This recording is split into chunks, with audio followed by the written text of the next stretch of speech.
So good morning. We're actually going to be looking at Learning Outcome 2 today. So for person-centered approach, we looked at Learning Outcome 1 last Sunday, and we just looked at person-centered values, how they were developed, how they came about, and any type of challenges that can happen with those. Today, we're actually going to look at legislation. So it's all going to be about equality, diversity, and discrimination. And this is going to be in relation to person-centered approaches. So how does equality, diversity, and discrimination, how does it apply to person-centered approach, or PCA for short? So there are 3 pass criteria here, and then there's 1 distinction criteria. So no merits, you'll see that's blank. So 2.1 is explain the concepts of equality, diversity, and discrimination in a health and social care context. 2.2 is describe legislation on equality, diversity, and discrimination that promotes a person-centered approach. And 2.3 is describe sources of information, advice, and support about equality, diversity, and discrimination that is available for individuals using health and social care settings. That's a mouthful. And then the distinction question is assess the effectiveness of national initiatives in promoting anti-discriminatory practice in a health and social care setting.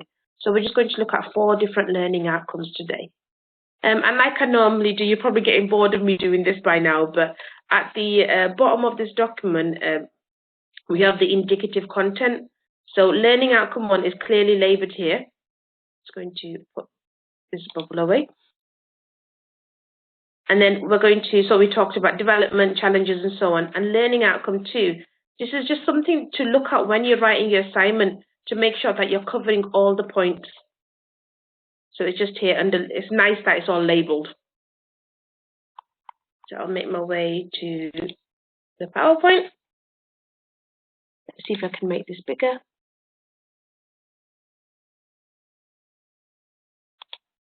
I mean, with most of you that you're working within the healthcare environment in some form, or even if you're not and you'll be familiar with this, you'll probably be able to understand a lot of things about equality, diversity, and discrimination just from your own past experiences or things that you might have seen and how it's applied within the workplace.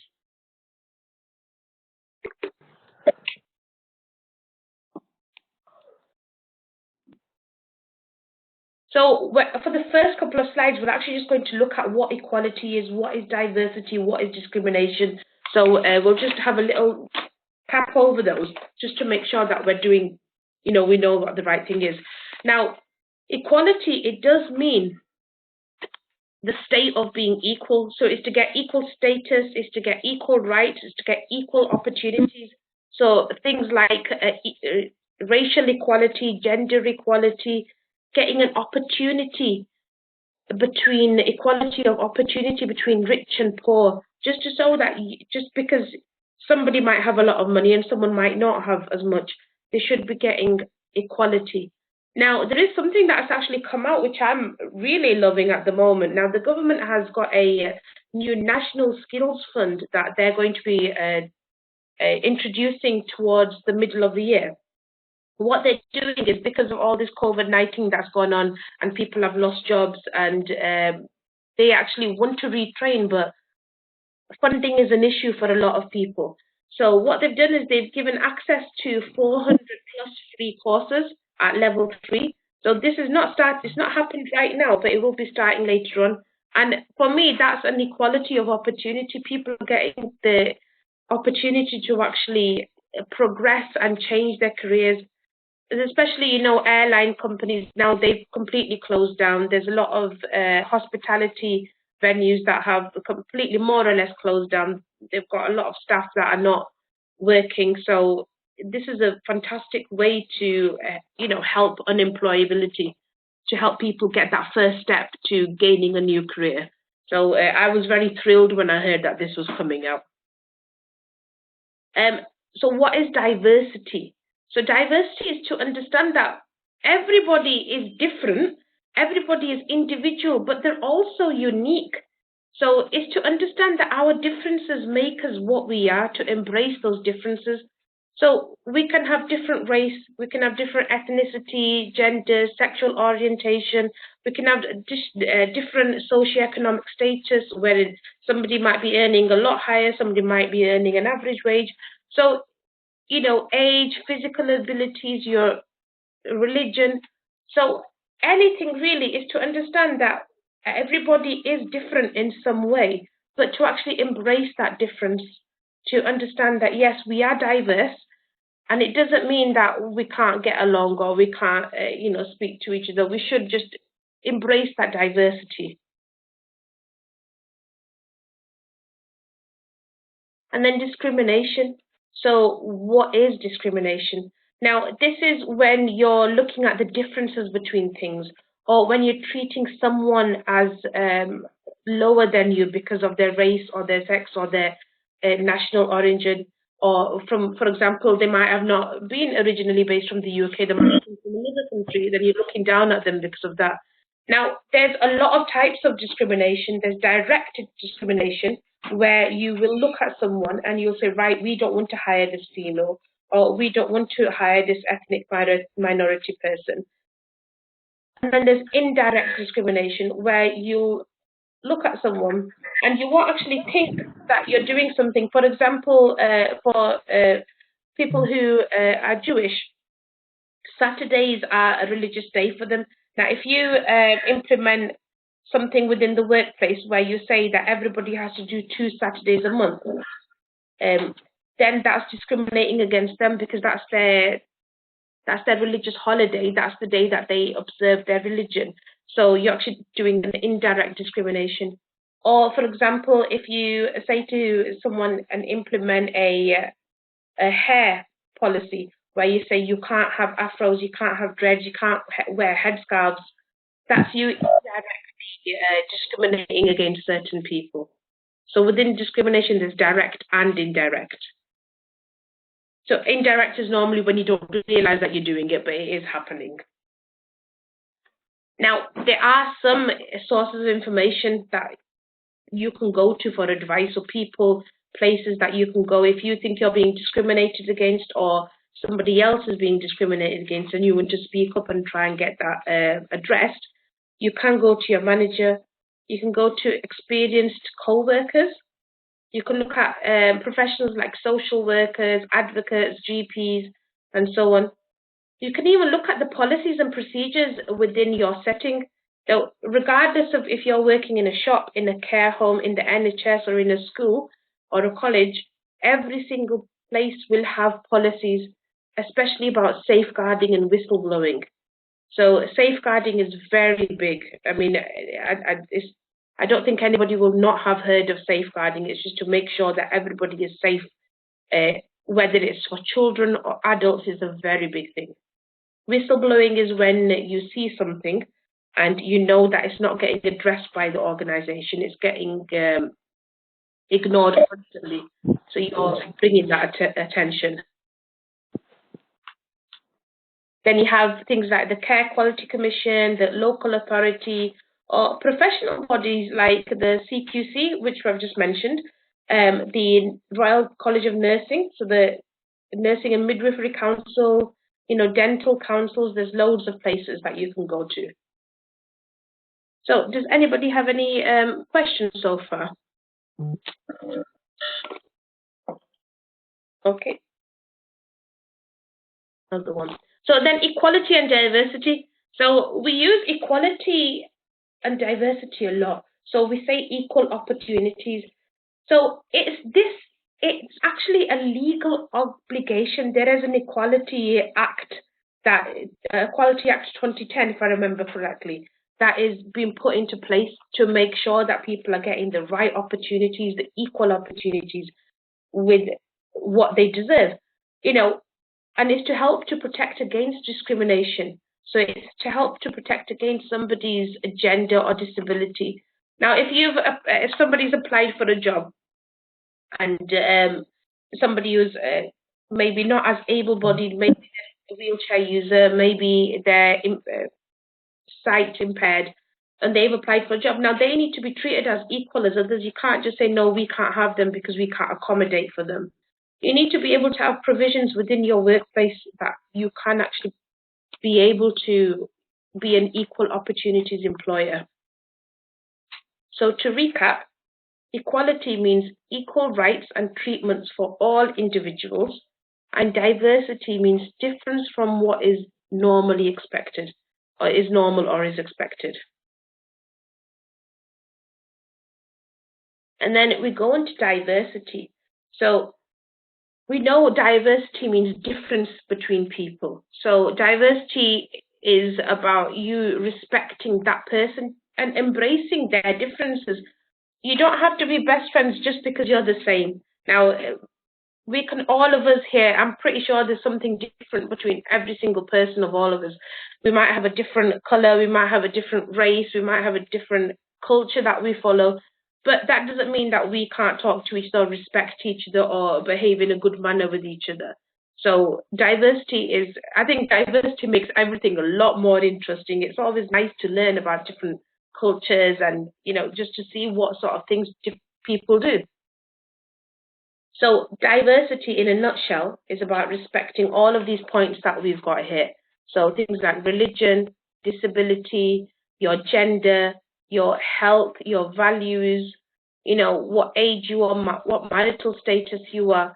So it's just about respecting and embracing everything. Hopefully in a fantastic, wonderful world, everybody would get along with each other and there would be a mutual respect for everything. But unfortunately, that's not the case, which is why we have this. This is important that we actually look at it and we focus on it, especially within healthcare, where you're going to be meeting a lot of different people with a lot of different needs and wants. And it's about respecting what they have and them respecting you as well. So if anyone has any questions, we can ask them before we start on to 2.1.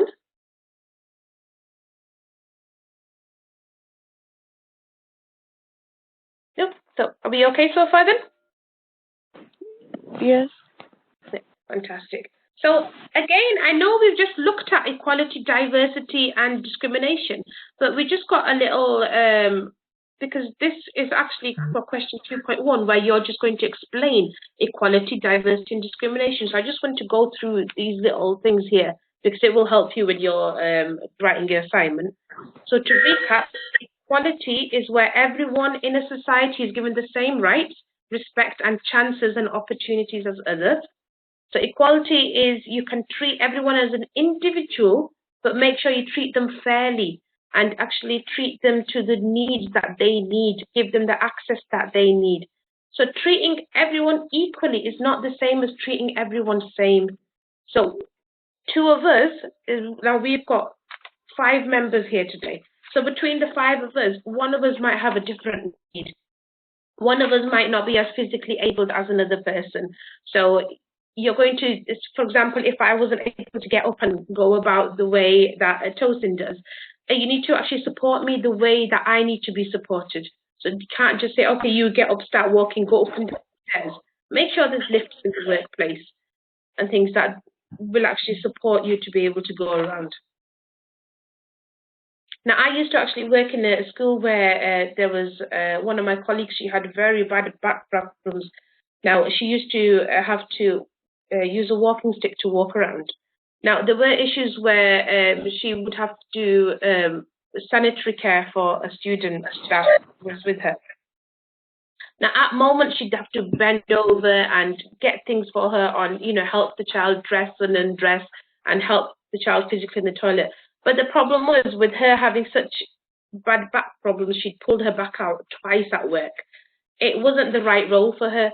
She couldn't, it was not accommodatable for her to be doing those tasks to help that child at that moment. So what happened was she stayed within the job, but she, rather than doing physical care, sanitary care for the child, palliative care, what she was done was, when it came to that, she supported the child within the classwork, but when it came to helping with different needs for the child, another member of staff would be on hand to step in.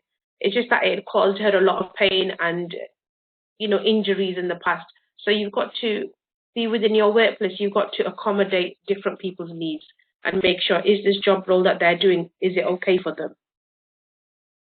Then diversity is about appreciating people's differences, like we said, value their beliefs and cultures. It doesn't matter if you like it or not. It doesn't matter if you think of the same thing or not.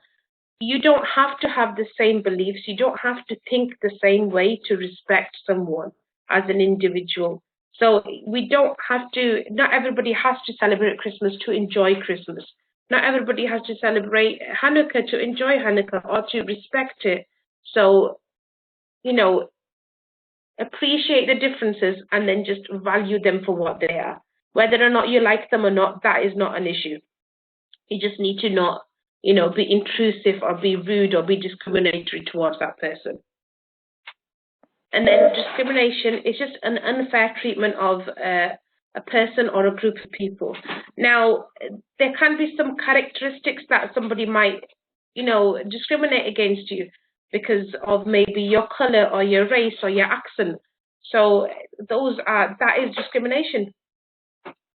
So this is why we've got the Equality Act of 2010, like I said a couple of times. So again, we can do direct discrimination, or we can do indirect discrimination, or we can do positive discrimination, where we're actually saying, oh yeah, we do want somebody of that ethnicity to work with us because we've got a lot of clients who are of that same ethnicity. So you need to just look at the person who's good for the job and not worry about what color or race or accent they actually have. And then summarizing, so equality, diversity, and discrimination in health and social care are actually the core of what the service provides. So you should, as people who work within the industry, you should be trained to deal with this, because obviously you're going to be meeting different people from different walks of life. You're going to meet people who are very well off. You're going to meet people who may not be as well, who may be hand to mouth at that moment. It's as care workers, as people who are really highly esteemed, it's your job to make sure that you look after the people in every possible way. So the person-centered approach, it actually gets the workers to promote equality in care. So they want you to recognize the values and the diversity of all those people that are being cared for. And they want you to reduce any inequalities, about discrimination. So it's a lot to ask for, but little things that you do, by calling somebody by their name, or if there's a Muslim woman who doesn't like to be touched by men, to maybe make sure you're not being handsy, or to make sure that there's a female person that can actually just come in and care for her instead. Just looking at what that person needs and being respectful. So that was 2.1. Do we have any questions so far? Or anybody want to add anything?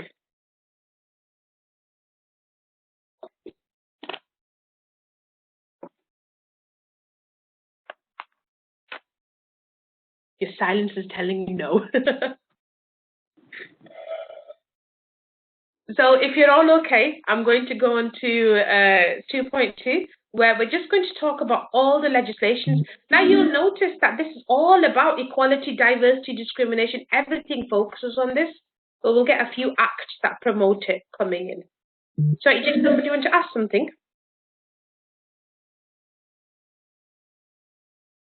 No, okay, that's fine. So these legislation are put into place so that they can help people and support them who feel that they've been discriminated against.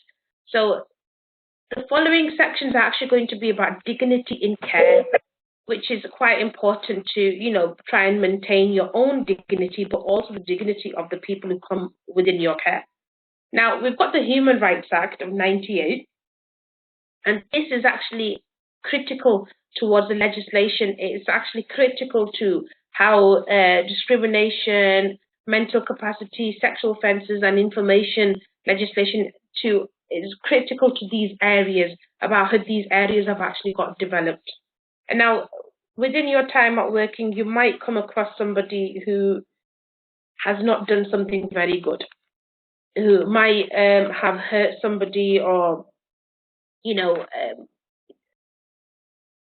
I think you understand what I'm trying to say. You might have been had a sexual offence towards somebody, and you're not.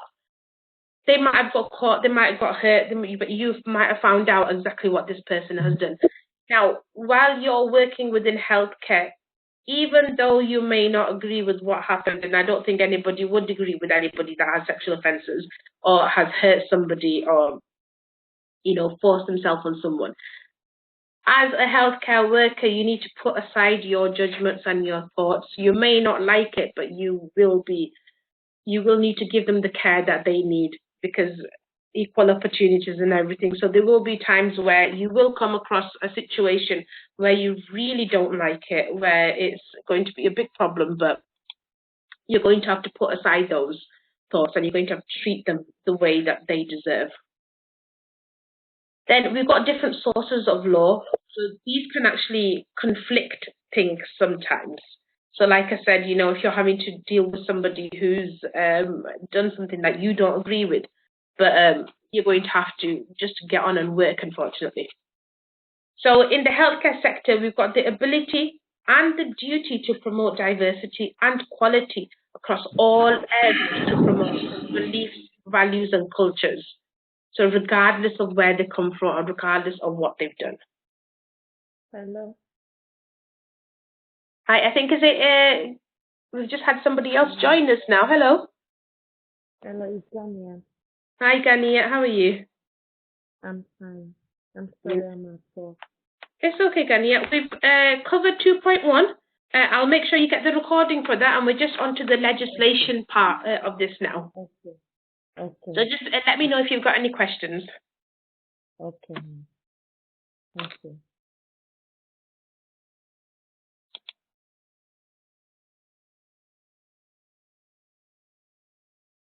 And then we're going to go on to the equality. I think I've skipped a page. Let me see. Nope, I haven't. So the Equality Act. Now, I've said this so many times now, and I apologize for keep repeating myself, but the Equality Act of 2010, the main aim of this is to treat people with fairness and to make sure that you're not being unlawful to people because of their gender or to make sure that there's no injustices that take place in health and social care sectors. So to make sure that regardless of what color, religion, culture they are, what if they like men or like women, it doesn't really matter. None of that matters, because you need to treat everybody equally and give them access to every service that they need. So it's also to make sure they get high quality care, and they're also in person-centered approach, to mean that every person within the organization has the same choices and they've got the same opportunities, and they should be treated within that. Now, there's a lot of ethical issues come up later on as well, about where you think that if there's a patient that you have, that you say that this patient may or may not survive, but they need an operation that will cost £30,000–40,000. But then you think about it and you think that, but then there's another 50–60 people who could benefit from mini operations that will cost the same amount. Who do you treat? So there's ethical issues that come up with, but if that person needs the care, regardless of whether they may or may not survive, you need to give them the care that they need. So PCA actually protects people from abuse, and it promotes you to be compassionate and to, just to get along with the people, because I know as care workers and as staff within the NHS, you're going to be looking at lots of different people. You're going to be talking to lots of different people. And I know from speaking to all of you now that you're very kind, lovely people that actually do like to make sure that you're getting along with people, from my interactions with you as well. So being compassionate and promoting their dignity is something that is part of this, and it's a very big part of it.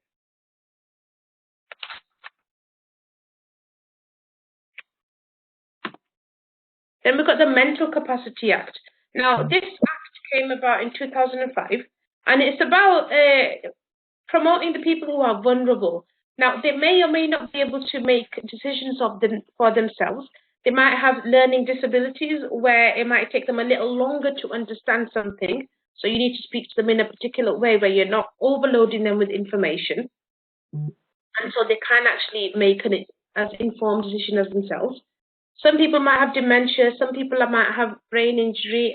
Autism comes into this as well, where maybe an individual who is of a certain age, who is an adult, is unable to do, make a choice for themselves or care for themselves or make a treatment decision for themselves. So the Mental Capacity Act will actually help you to maybe make those decisions for those people who can't do it themselves, and also to help them from abuse. So they might be in a danger of being abused themselves. They might be in a danger of abusing other people without knowing it.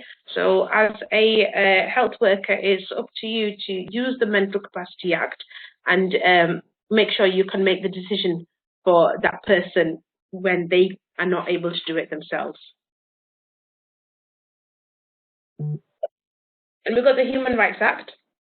So the Human Rights Act is just built on the freedoms, and it came about in the European Convention of Human Rights. Now, there's a lot of smaller acts and smaller legislations within this act, like the Every Child Matters, where they're making sure that, people have got safety and security, that they've got the right to education. So a lot of things come within the human rights. So as a professional in the health and social care, you need to be aware of what the human rights issues are, and you need to be able to know how to report any incidences that happen in the workplace. Now, with these things, when you actually start your job, you'll have an induction and a training where either it'll be formal or informal. They might just say, here you go, here are the policies, make sure you read them and sign this document once you're done. Or they might actually have a proper sit-down training where they'll inform you of if there's an incident, what do you do, what forms do you fill out, if there's an issue with something, who do you go to. So some form of training should take place to help you know what you actually need to do within the workplace. And then within person-centered care, this is promoted day to day when people are getting cared for, things like personal hygiene, when they're getting themselves washed, there's like having confidential information being discussed with other people. You're doing it in the right way. So if you're doing personal hygiene, you're going to make sure that you maintain that person's dignity. You're going to close the door. You're going to close the curtains around the cubicle if that's where they are. You're going to make sure that only the part of the body that you're cleaning is visible. So you're not just going to have them completely naked on a table.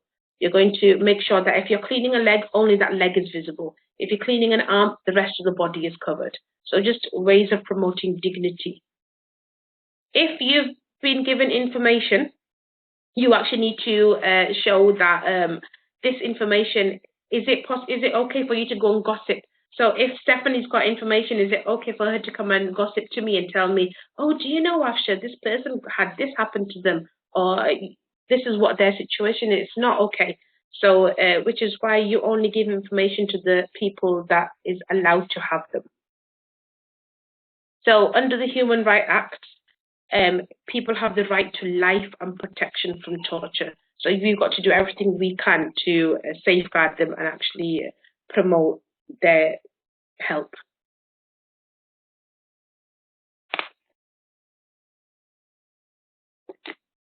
And then we've got the Health and Social Care Act. Now, this was established in 2010, and it is to give equality duties to all the public sectors, to give individuals more of a voice within their care, which is how person-centered approach is aimed at as well, to making sure that people are able to advocate for themselves, to understand what they need, and to say, no, I don't agree with this, or yes, I agree with this action plan. So this was actually reformed in the 2010 general election. And when it came about, the reform actually introduced the Health and Social Care Act of 2012. So this is to just check the way that NHS is measured within England, what sort of care is being given, what sort of policies and procedures, how it's being monitored. So the NHS is a national treasure for us. I mean, I think it's always been a national treasure, but now that COVID has come about, a lot of people are appreciating it more, which is fantastic, because it has always been a service that has been very unappreciated. So it's nice that there's recognition for all the hard workers, for individuals like yourselves that are coming in and are focusing and, committing their own time to helping other people. So it's nice that we're getting that recognition that is needed. And then finally, on to the last act of the CARE Act of 2014. And now this is about empowerment, protection, prevention, and proportionality. So this act came about in 2014, and it's the local authority that actually carries the duties about assessing people's needs. So the local authority is actually involved within the CARE Act of whichever area you're on. So under this act, person-centered approach is an assessment, and it is carried out for anyone who needs care and support. So it doesn't matter if they're publicly funded or privately funded. So person-centered is to make sure that that person is getting the care that they need for themselves. So you're not getting treated like every single diabetes sufferer in the world. You're getting cared as you being a diabetes sufferer yourself, or as being somebody who has asthma for themselves. It's about your needs being accessed and met under this. So when you're assessing someone, it's you assessing them, their life. You're looking at everything as a whole. So you're not just looking at what their illness is, but you're seeing what other impacts are there. Do they have a comfortable environment that they live in? Do they have access to heating and hot water? Or do they have people that can care for them? Or is this an issue? Do they not have that much support? So you're going to be taking all of those things into account when you're doing this assessment. So this is completely different to what things were like previously when person-centered approach wasn't as popular. Excuse me. Because when at that time you were just looked at, oh, this person has asthma, they need this, this, and this, and that's it. That's all they're going to get. But as an adult, when you're having to pay for your own medicines, if it's not free, can you be affording to buy 3 or 4 different inhalers a month? So that sort of issue wasn't looked at. It was just prescribed to you and you were given it. But now under person-centered approach, because everything is looked at, you're going to have a whole rounded treatment. So that was 2.2. Does anyone have any questions or want to add anything in?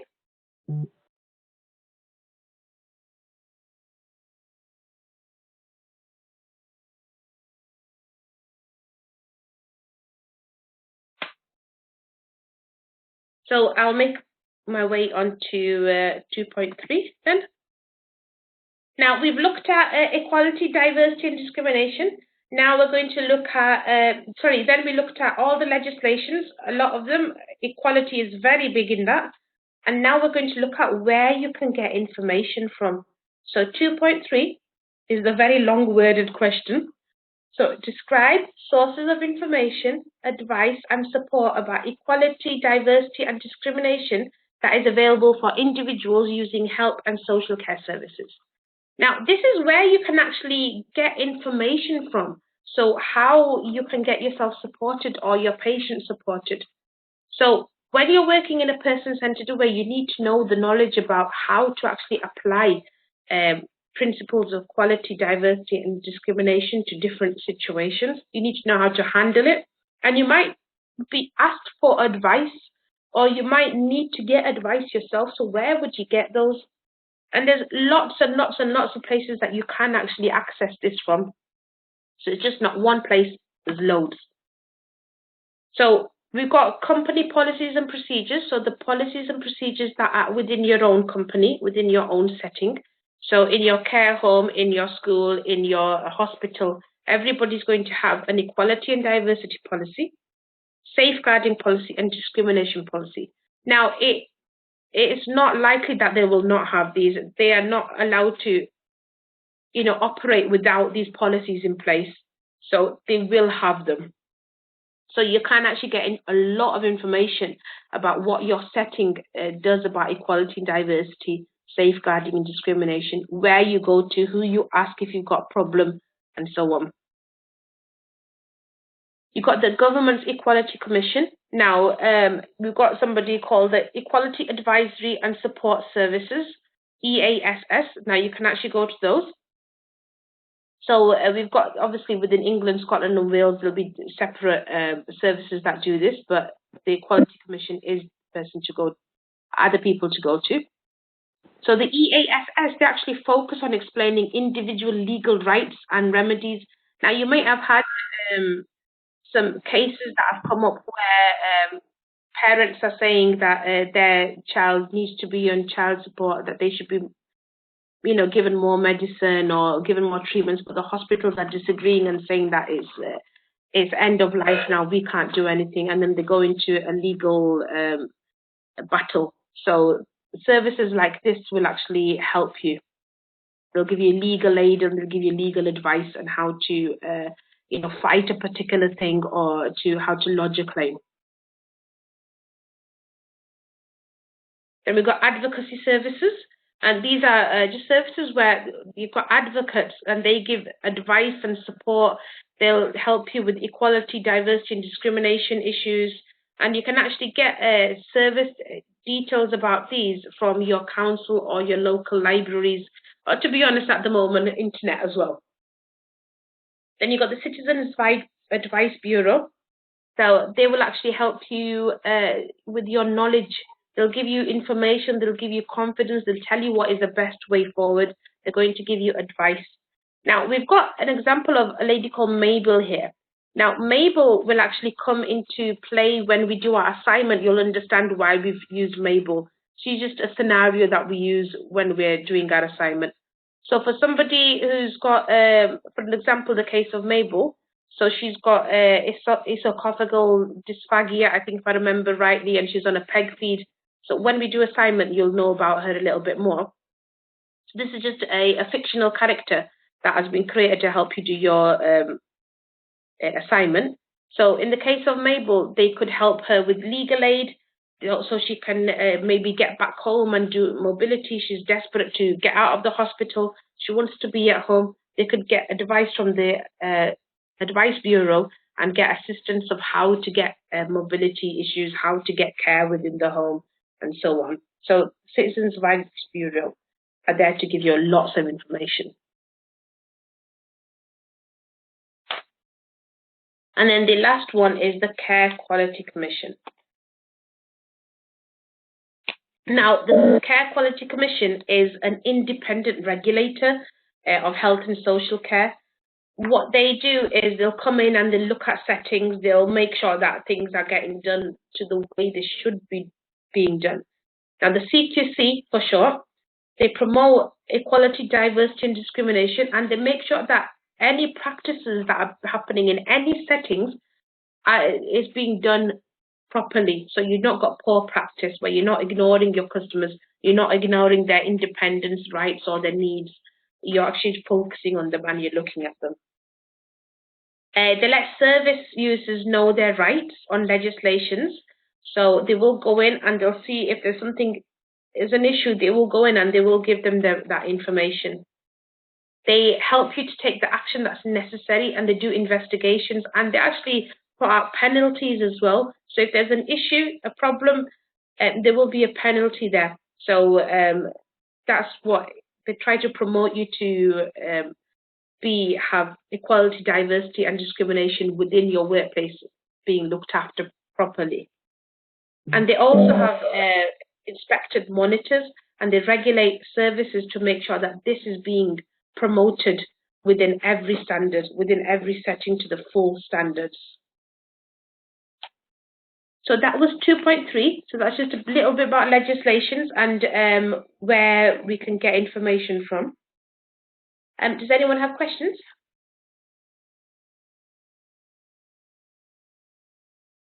Okay, so I'll go on to the last one. That should be 2D1. I'll change that later. So this is all about national initiatives. Fantastic, thank you. In promoting anti-discriminatory practice in the health and social care sector. So how is anti-discriminatory practice, how is it done within your sector? How is this done within national initiatives? What is focused on?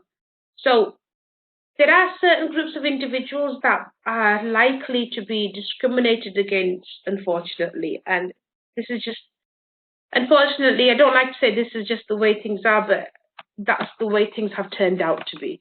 So people with physical disabilities, learning learning difficulties, older adults, maybe who are past a certain age, people with mental health problems, women, minority groups, and minority religious groups. So these groups do get discriminated against quite a lot.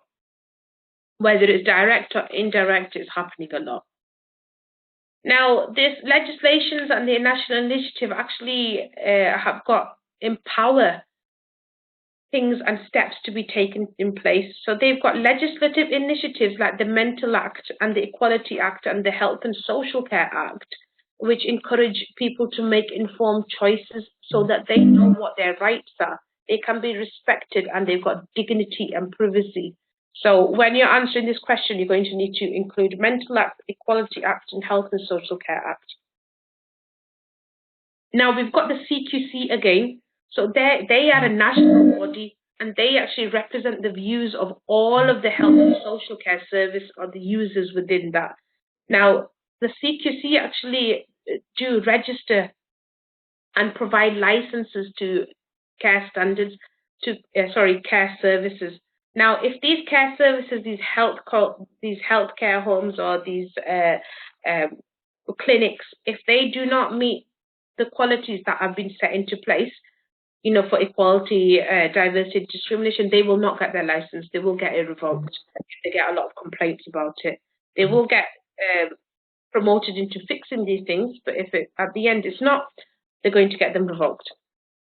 They also monitor the quality of services that care providers give their service users, and they just make things like making sure that there's respect for the individual, there's dignity, there's privacy, they're getting treated equally, and that they're not being discriminated against. And they also ensure that all organizations providing care follow the law or they're closed down, like I said. Then they'll be taken to court, they're going to get fined. So it's very beneficial for services to actually follow these acts. Then you've got your policies and procedures. So within your own setting again, you've got your policies and procedures. Now, these policies and procedures have actually they've not just been made willy-nilly and the organization has thought, oh, we need a safeguarding policy because that's what everyone's doing. We can put whatever we want inside it. That's not right. That's not how things work. They have to use the legislations from the government and make their safeguarding policies and the equality policies that follow those legislations. So your policies and procedures within your services are part of the national initiative. So an example of this is like medical centres, childcare centres, care quality commission, skills for care, nursing care homes. All of these places will have followed those policies and procedures. Their policies and procedures will, reflect the legislations. So they're not just making things up and hoping for the best. They have to follow those. So these policies and procedures actually set clear guidelines for health workers. So it's always a good idea to, familiarize yourself with the basic policies like safeguarding, equality, healthcare, your own personal healthcare within the work, health and safety, is what I mean. So those ones, because they're the major ones, just to make sure that you're following your settings, procedures properly.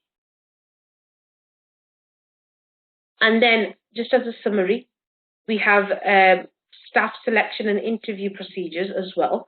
Now, when a job is advertised, it has to be done, people have to be hired according to the Equality Act.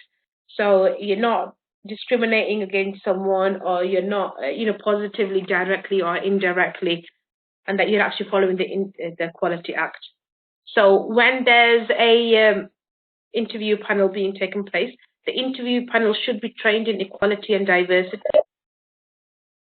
so that they actually know that they're going to not ask discriminatory questions. They can't ask a woman, are you married, or are you planning on having any more children? There's certain things that they can't ask in an interview, because that's discriminatory. So they need to be trained about what they can ask and what they can't ask. They need to follow the Director of the Care Act, and all of this stipulates that any service users, people who are working within healthcare need to have a DBS. They need to make sure that, especially if it's they're working with vulnerable people, it needs to be an enhanced DBS, so that people will not be put into danger or into any risk by someone who's not suitable to work for them. So that was our learning outcome 2 today. We actually have on Moodle a document called Standard 4. It's just, I'll go back to it and show you exactly where it is.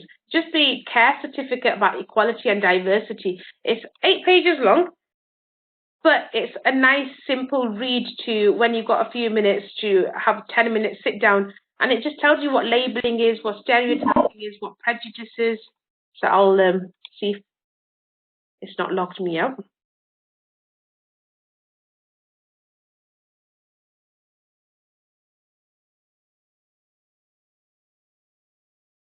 So it'll be just under where learning outcome 2 is, under the PowerPoints, and it should say handout standard 4 on that.